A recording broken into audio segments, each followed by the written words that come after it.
Uma boa tarde a todos. Nessa aula nós trataremos do tema denominado interpolação polinomial,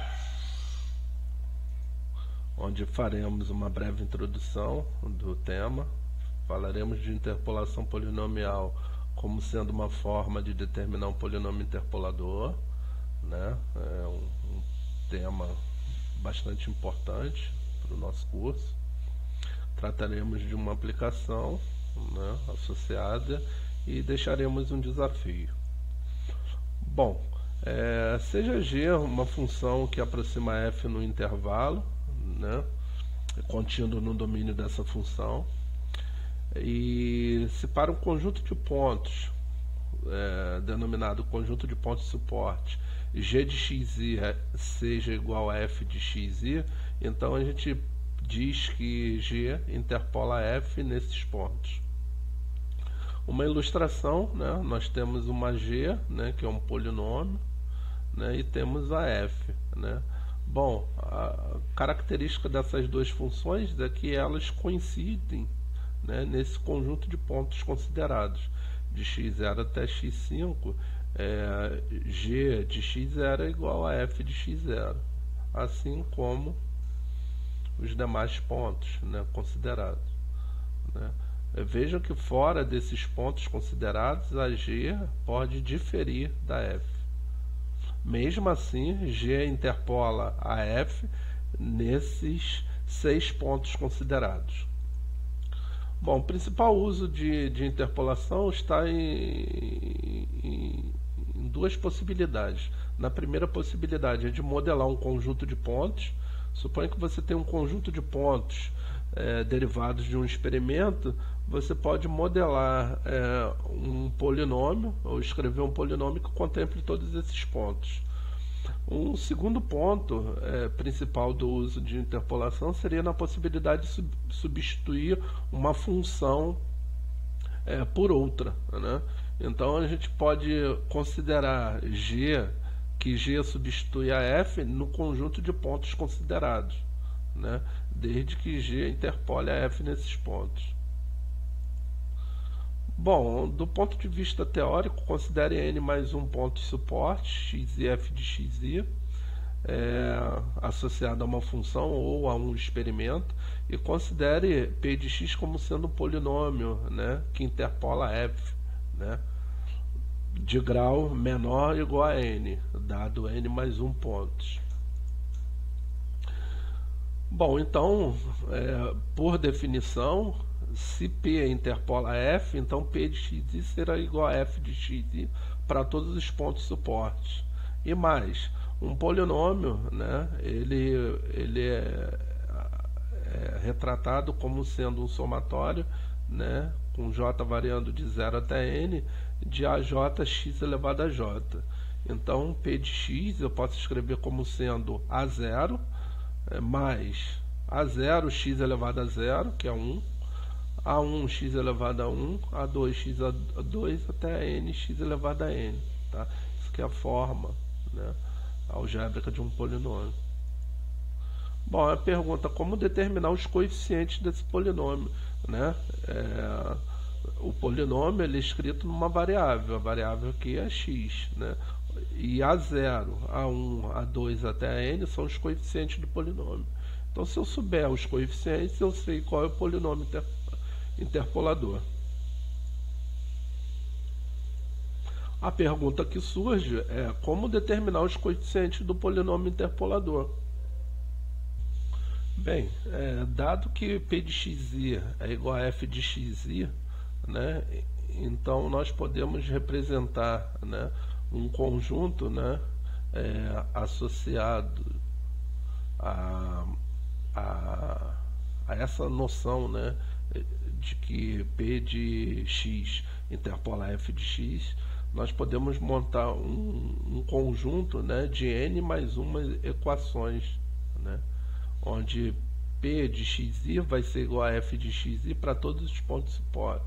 Então a gente tem que P de x0 é igual a f de x0, né, P de x1 é igual a f de x1, até que P de xn seja igual a f de xn.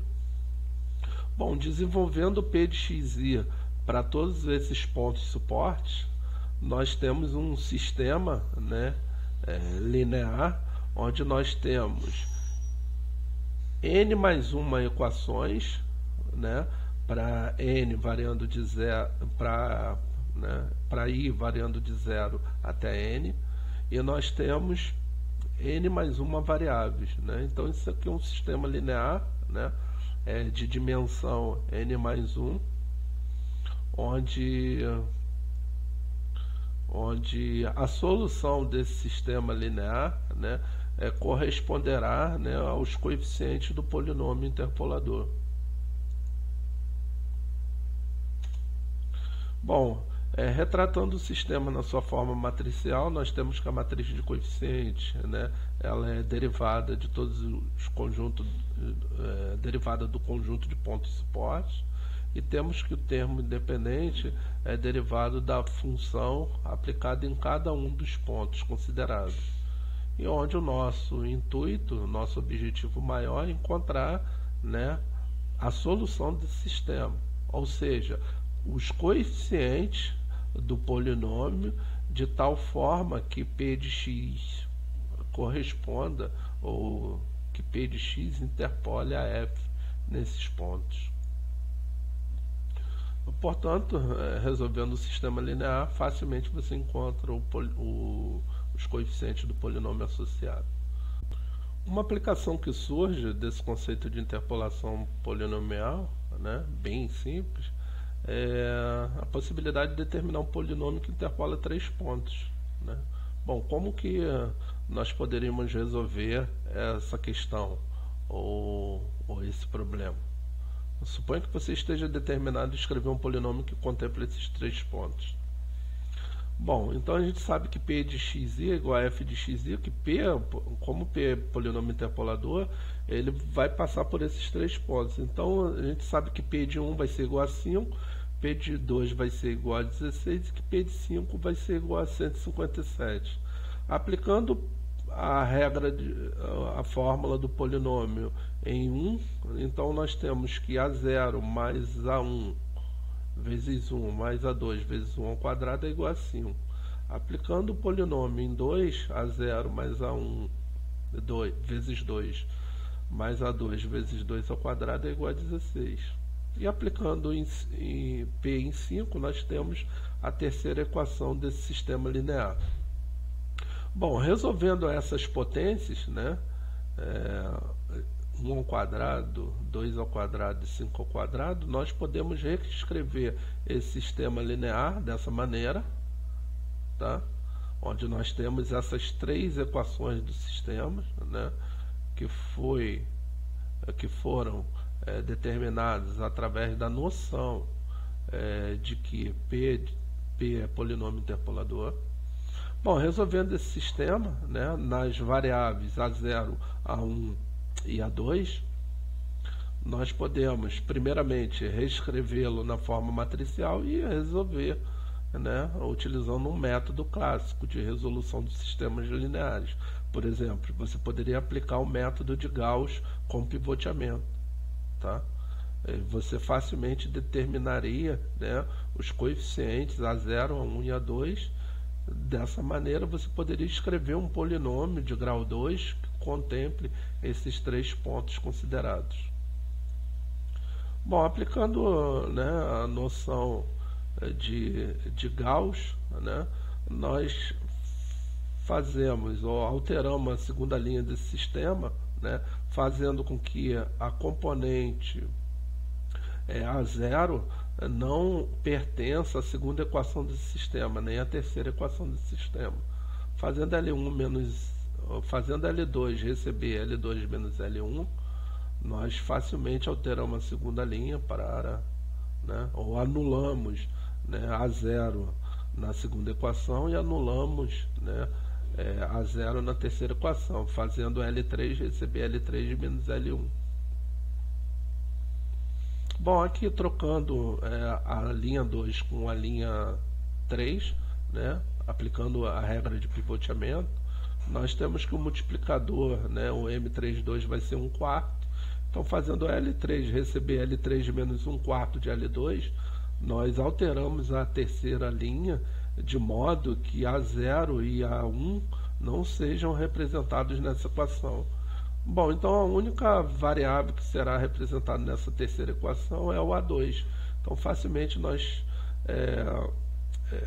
determinamos A2 como sendo 27 terços, então A2 vale 9, substituindo A2 na equação, na segunda equação, nós determinamos A1 como sendo menos 16, substituindo essas duas informações na primeira equação, determinamos A0 como sendo 12. Né? Logo, a solução desse sistema, A0, A1 e A2, é 12, menos 16 e 9, onde nós podemos escrever um polinômio de grau 2 que contemple todos os pontos considerados. Né? Bom, esse polinômio passa no ponto 1, 5, esse polinômio passa no ponto 2, 16, e esse polinômio passa no ponto 5, 1, 5, 7.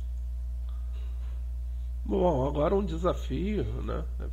É fácil mostrar que o polinômio contempla esses três pontos considerados, né? Agora um desafio seria como determinar um polinômio de grau 3, né, que contemple 4 pontos. A resposta, né, desse desafio, né, se passa por resolver um sistema linear de dimensão 4.